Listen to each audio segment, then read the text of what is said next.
Menko AHY gelar rapat dengan Menteri Perumahan dan Transmigrasi bahas pembangunan Papua Pegunungan.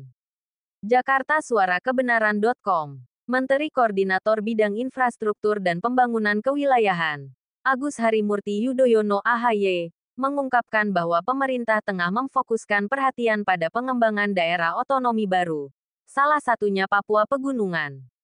AHY mengungkapkan hal tersebut setelah memimpin rapat bersama Menteri Transmigrasi Muhammad Iftitah Sulaiman Suryanagara, Menteri Perumahan dan Kawasan Permukiman Marwarar Sirait, serta PJ Gubernur Papua Pegunungan Felix Fernando Wanggai pada Rabu, tanggal 6 November tahun 2024. Rapat tersebut berlangsung tertutup. Pada malam hari ini, kami khusus membahas Papua Pegunungan. Kami mendengar berbagai aspirasi dari pejabat setempat, termasuk Pak Gubernur dan beberapa bupati. Fokus utama kami adalah bagaimana daerah otonomi baru ini dapat segera memiliki pusat pemerintahan yang fungsional dan pembangunan yang mendorong pertumbuhan ekonomi lokal, sehingga kesejahteraan masyarakat di Papua Pegunungan bisa terwujud, jelas AHY kepada awak media. AHY juga menekankan bahwa pembangunan di wilayah Papua Pegunungan perlu memperhatikan berbagai aspek, termasuk teknis, politik, hingga masalah keamanan. Pembangunan ini harus dilihat dari berbagai sisi, bukan hanya teknis, tetapi juga aspek politik, hukum, sosial, dan budaya. Kami sudah membahasnya dalam rapat ini, dan langkah-langkah selanjutnya akan segera disusun, tambah AHY. Selain itu, AHY juga menggarisbawahi pentingnya pembangunan konektivitas dan penyediaan perumahan yang layak bagi masyarakat Papua Pegunungan.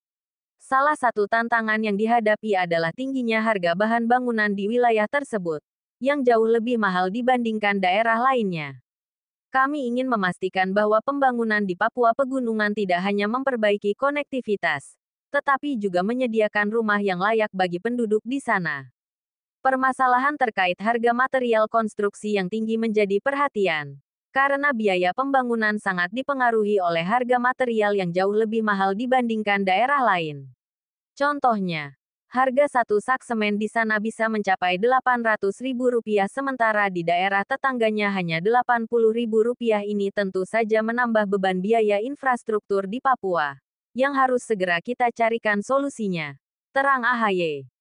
Di sisi lain, Menteri Transmigrasi Muhammad Iftitah Sulaiman menegaskan bahwa tidak ada rencana untuk memindahkan penduduk dari luar Papua ke wilayah tersebut melalui program transmigrasi. Ia menegaskan bahwa isu tentang eksodus besar-besaran ke Papua tidaklah benar. Saya tegaskan sekali lagi, tidak ada perpindahan penduduk dari luar Papua ke Papua melalui program transmigrasi. Saya memohon agar pihak-pihak yang mencoba memanaskan situasi dengan klaim adanya eksodus besar-besaran tersebut dihentikan, karena itu tidak sesuai dengan kenyataan, ungkap Menteri Sulaiman.